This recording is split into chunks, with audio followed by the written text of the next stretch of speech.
Google is watching you. In fact, they even got sued for doing it while you were in incognito mode.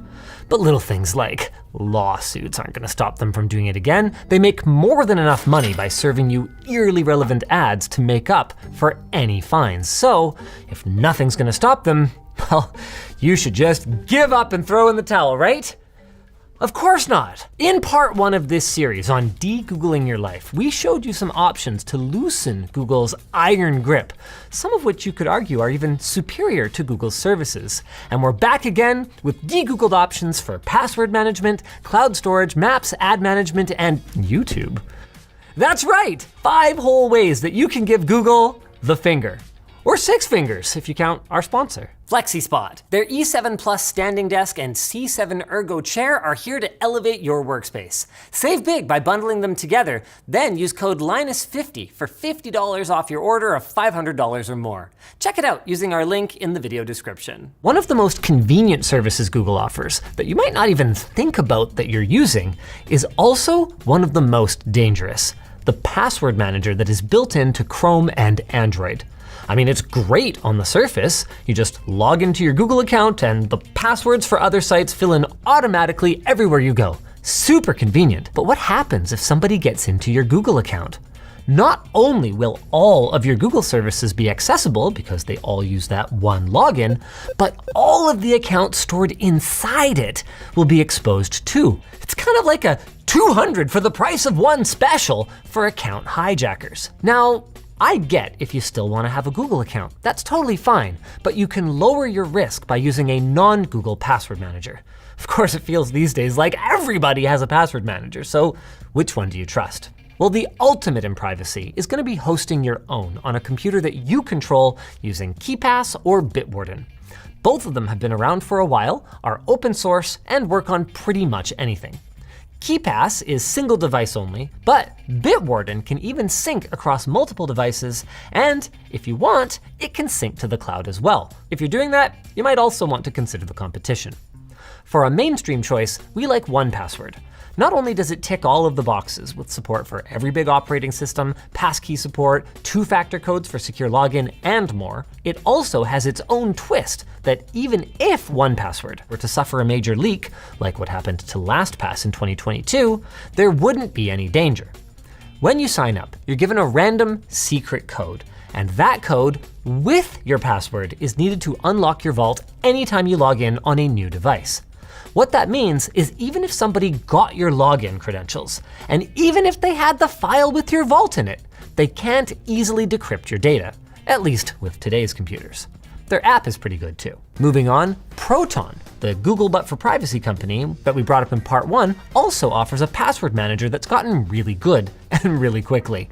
It has support for making burner emails or aliases, 2-factor support, passkey support, and it very recently gained the ability to lock your vault with a different password from your account password, meaning even if you're logged into your Proton account, your passwords are still safe if, say, a nosy family member decides to look through your computer. Now, the fine details vary, so you're gonna wanna try a couple of them before you settle, but the way that they work is pretty similar across the board. You download the app or browser extension, create an account, and start storing your passwords. With the appropriate permissions configured on your device, just like Google's password manager, they should automatically detect when you log into a new website or app and offer to store your credentials. Most of them also offer to create random passwords for you, so you don't even have to think about what to use. Once you've decided on one you like, you're gonna need to export your passwords from your old basic manager, and I'm gonna assume it's Google Passwords here. Open it up, click the settings gear, then click Export. You'll get a CSV file that you can then import to the password manager of your choice. For 1Password, you would go to your account settings, then click your name in the top right, then Import. Click either CSV file or a different password manager, choose the vault that you want to put your passwords into, then drop the CSV into the upload box and click Continue. You can pick and choose what to carry over if you want, and when you're done, you can apply your labels. The process is pretty much the same for the other password managers out there, and most of them are gonna have a page like 1Password's with the steps that you need to follow. No matter what you go with to manage passwords though, a 2-factor app that gives you login codes is a must. It is much more secure than getting these codes via email or especially via SMS. Now, most password managers these days have two-factor support built in, which is convenient. But that convenience of having everything in one place comes with the risk of having everything in one place, and we would strongly recommend a separate app. But again though, which one? Our main pick is Ente Auth. Yeah, the same Ente as in part 1. It works everywhere and can either be used in the cloud with end-to-end encryption or on a single device without the need for an account. Ente's UI is well thought out and easy to use, plus it even shows you the next code if the current one is about to expire, so you don't have to wait for it to roll over before you start typing. You can even pin, tag, and search your sites, which makes it a lot easier to manage a big list compared to Google Authenticator. They call it a labor of love on their GitHub page, and it really looks like one. Authy is another okay choice with a pleasing look and feel, but compared to Ente, it offers only basic search, which is fine for a lot of people, but there are a couple of things to watch out for. Their desktop app is no longer supported as of March, and your account login is tied to your phone number by default. So if you change your number, you will need to make sure that you update it or you can end up locked out of your account. The good news is that recovering your account only takes a few days, if that happens, and there's not a major security implication to this, because if someone gets access to your phone number, they would also need your backup password in order to get your codes.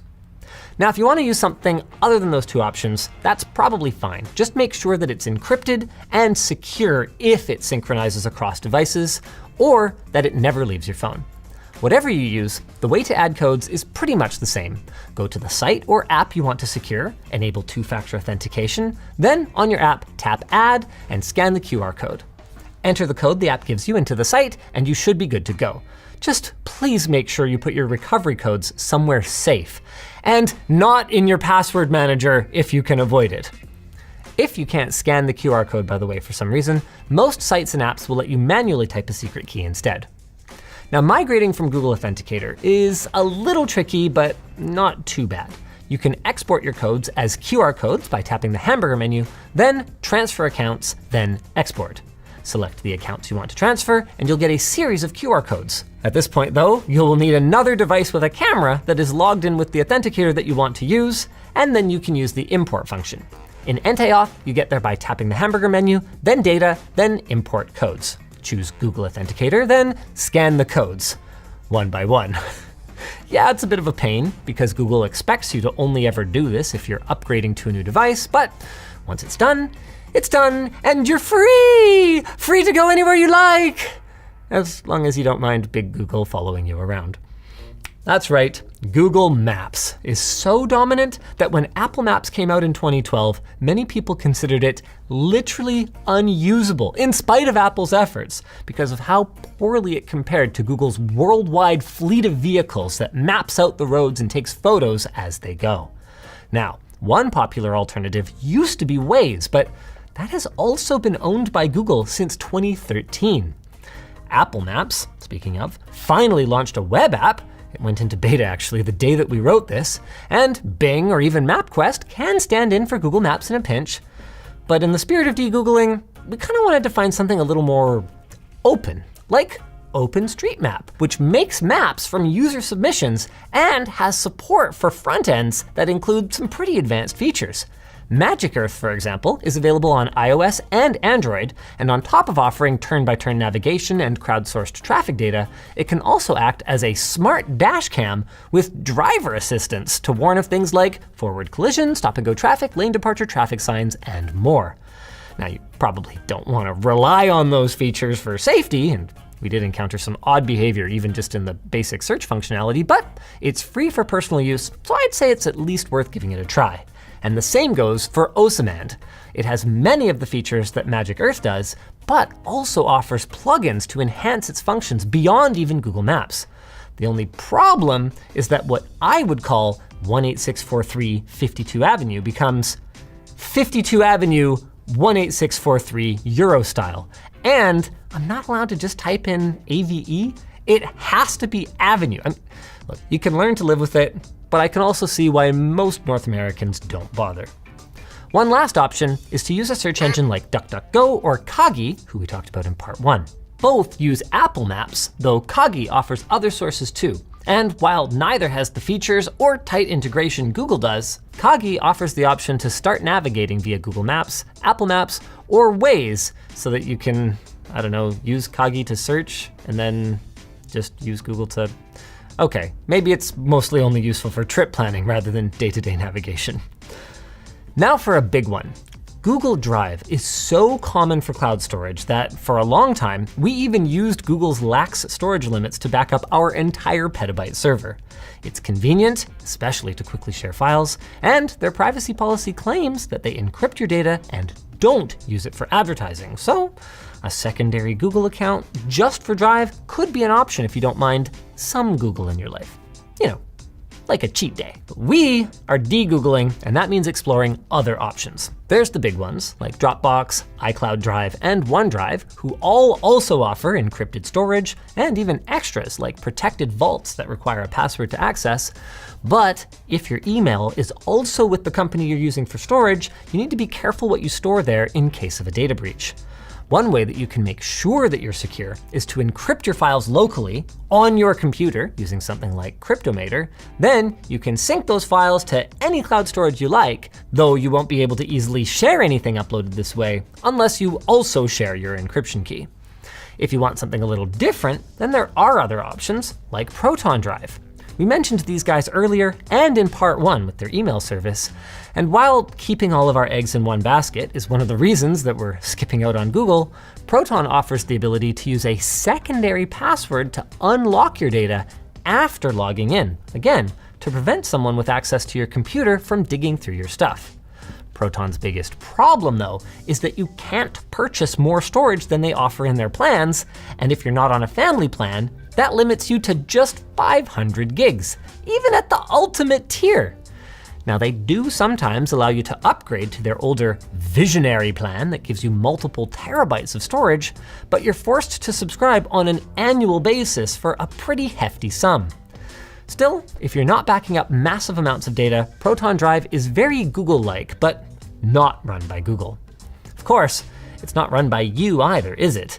And if you've got the hardware to run it, whether it's a spare or dedicated, that's where OwnCloud and Nextcloud come in. Both of these will need you to forward ports on your router or install a remote network access app like Tailscale in order to access or share your files away from home. But for your trouble, you get way more control than you do with a cloud storage company. Both of them are free to download open source software with paid extras. OwnCloud is tuned more for our professional setting with Teams, while Nextcloud has a host of features that might appeal more to home users, including a TrueNAS plugin that makes it easier to set up on a network storage PC that you might already be running. The last big drive alternative we'll talk about is the Swiss Post Service's Tresorit. It's favored by governments and NGOs for its strong privacy and security, making it a great choice for the paranoid. And on top of that, it's actually a pretty good service in its own right. It even provides a plugin if you want to stick to using Gmail, and has apps for every major OS, even a Linux terminal app for your NAS. The files you upload and share are end-to-end encrypted, and if you're extra paranoid, you can also require the person on the other end to verify their email address before they're allowed to download it. All of this comes at a cost though, with the free version only providing 3 gigabytes of total storage, and the biggest package coming in at 4 terabytes and costing significantly more than Google's options. Though I guess you get what you pay for. Now, speaking of paying for things, I've made my position clear that the ads on ad-supported content are the price, and that blocking them is pretty much piracy. But I've also made it clear many times that I'm not going to tell you what you should do, and the reality of it is, a lot of you are gonna pirate. So, as your friendly neighborhood tech tips man, it's my responsibility to show you the right way to do it, starting with DNS. We talked about DNS in part 1, and several services offer the ability to add content filters to their responses. These are great for apps that normally wouldn't be able to use ad block, and they can even block ads in mobile apps. Again, you can learn more about that in part 1, which we'll link down below. The problem with these services is that they limit the number of lookups that you get per month, and after that, you've got to pay. That's where Pi-hole comes in. Pi-hole lets you run your own DNS filter at home using whichever servers you like. not just those filtering ones. And it's pretty straightforward to set up. We did a whole video on it a few years ago, and I'm just gonna link that down below since it really hasn't changed much. So once you've got it set up, just make sure you don't forget the step to adjust your router settings, both so that your Pi-hole has a reserved IP address that doesn't change, and to make sure that that address is the DNS server that your router points all the devices on your network to. As for ad blocking on the web, if you're running Brave, one of the browsers that we featured last time, the built-in Shields feature is pretty decent, and I would probably just stick with that since anything else is gonna make you stand out like a sore thumb among Brave users, making you much easier to identify and track, even if you're using a VPN. For everyone else, uBlock Origin seems to be by far the best option these days. It offers a default filter that will block most ads on the internet, and that allows you to manually allow content from ad delivery networks or domains that you trust or want to support. You can use custom filters to fine-tune your experience. Just be aware that adding too many filters can actually slow down your browser rather than speed it up, so try not to overdo it. Another cool function of uBlock Origin is that it can handle JavaScript blocking, which can reduce your computer's chance of getting infected with malware. uBlock Origin is available for desktop browsers based on Chromium or Firefox that can accept extensions, and it can be installed manually if you're not able to use their extension stores for some reason or another. It should be noted though, that by this time in 2025, Manifest v3's requirements are going to break it for browsers based on Chromium, if nothing changes. In that case then, there's uBlock Lite, which has the core feature of blocking ads with filter lists, but doesn't offer the ability to choose, for example, whether and when to enable JavaScript on a given site. Desktop Safari users, meanwhile, basically just have access to the extensions that are available in the App Store, just like on mobile. So for them, I'd say AdGuard is a pretty good choice for both. It can do a lot of the basic things that uBlock Lite does, but with some extra customizations available. Just remember to enable it in the extension section under Safari's settings menu and allow it to access all sites. Now, since some schools and workplaces have rules against installing ad blockers, you may not be able to do so. The good news is you can get most of the way there by disabling JavaScript on your browser here. Then, as you find sites that need it, you can allow them one by one like this. It is an extra step, but doing this can even get you past some paywalls and speed up your browser while also removing one of the common ways that malware can get into your system, and one of the common ways that Google tracks you online. Now for the big one, the site that you are almost certainly using right now, YouTube. One way out is to hope that your favorite creators are using some alternative video hosting site. Sup, float planers, woo! But let's be realistic. Most creators aren't, and even if they were, most of their viewers aren't going to follow them there. So what do you do? Well, one option is to download videos using one of these tools and watch them offline. You'd still have to browse YouTube to discover content though, which would give Google lots of juicy information about your preferences. So how about an app like FreeTube, LibreTube, or Yati? These apps hook into YouTube for realsies, get around the almighty algorithm, do not display Google's ads or trackers, and if you import your subscriptions by using Google Takeout, you might even get notified when there are new videos on your feed. Now, importing from Google Takeout sounds hard, but it's actually pretty easy. Just log into your Google account dashboard, go to Data and Privacy, then scroll down to Download Your Data and choose what you'd like to export. In this case, you would deselect all, then check YouTube and YouTube Music. Click the All YouTube Data Included link and select only what you want to download. For these apps, all we need are the history and subscriptions, and history is actually optional. If you do want it, just make sure you go to multiple formats and choose JSON for history. Once you're satisfied, click Next, optionally choose to have this data exported periodically or just once, then click Create Export.